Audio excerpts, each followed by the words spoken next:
மந்திர ஜபம் செய்யும் போது பின்பற்ற வேண்டியவை.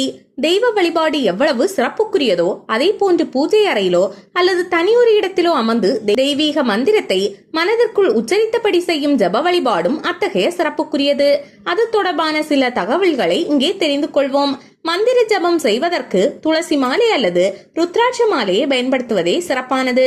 நம் உடலில் உள்ள 72,000 நாடிகளும் 108 புள்ளிகளில் இணைவதால் அதனை தூண்ட 108 எண்ணிக்கையில் மணிகள் அமைத்த மாலையை பயன்படுத்த வேண்டும்.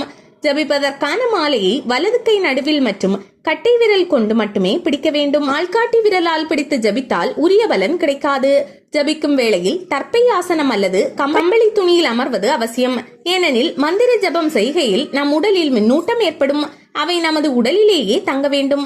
அதற்காக தான் மின்கடத்தா பொருட்களான தர்ப்பை கம்பளி துணிகளை பயன்படுத்துகிறோம். ஜபிக்கும் பொழுது ஜபமாலை வெளியே தெரியாதபடி ஒரு துணியிலோ அல்லது அங்கவஸ்திரம் அணிந்து அதன் உள்பகுதியிலோ வைத்து ஜபம் செய்ய வேண்டும். முக்கியமாக ஒரு குருவிடம் தீட்சை பெற்ற மந்திரத்தை தான் ஜபிக்க வேண்டும். அந்த மந்திரத்தை ஜபிக்கும் போது உதடுகள் அசையக்கூடாது, மனதிற்குள் தான் உச்சரிக்க வேண்டும்.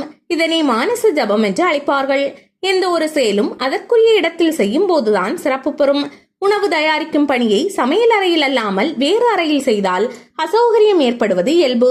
அதுபோலவே மந்திர ஜபத்தை அமைதியான இடத்தில் அமைதியான சூழலில் தான் செய்ய வேண்டும். சூரிய உதயம் மற்றும் அஸ்தமன காலத்தில் ஜபம் செய்தால் அதிக பலன் உண்டு. கிரகணம், பௌர்ணமி மற்றும் அமாவாசை காலங்களில் ஜபம் செய்வதாலும் பன்மடங்கு பலன் கிடைக்கும். மந்திர ஜபம் செய்து வரும் காலங்களில் எளிமையாக ஜீரணமாகும் உணவை உட்கொள்ள வேண்டும். அதேபோல் மென்மையான ஆடைகளை அணிய வேண்டும். திசையும் பலனும். தென் கிழக்கு நோக்கி ஜபம் செய்தால் நோய் தீரும். வடமேற்கு நோக்கி ஜபம் செய்தால் தீய சக்திகள் மறையும். வடக்கு நோக்கி ஜபம் செய்தால் தங்கம், கல்வி கிடைக்கும். வடகிழக்கு நோக்கி ஜபம் செய்தால் முக்தி கிடைக்கும். தெற்கு நோக்கி ஜபம் செய்தால் பெரும் தீமை வந்து சேரும். தென்மேற்கு நோக்கி ஜபம் செய்தால் வறுமை உண்டாகும். மேற்கு நோக்கி ஜபம் செய்தால் பொருட்செலவு ஏற்படும். கிழக்கு நோக்கி ஜபம் செய்தால் வசியம் ஏற்படும். பலன் தரும் இடங்கள். ஜபம் செய்யும் போது அமைதியான இடம் தேவை. அது எந்த இடம் என்பதை பொறுத்தும் பலன்கள் கிடைக்கும். வீடு 10 மடங்கு பலன், காடு 100 மடங்கு பலன், நீர்நிலைகள் 1000 மடங்கு பலன், மலை உச்சி கோடி மடங்கு பலன், சிவன் கோவில் 2 கோடி மடங்கு பலன், அம்பிகை சன்னதி பல கோடி மடங்கு பலன்.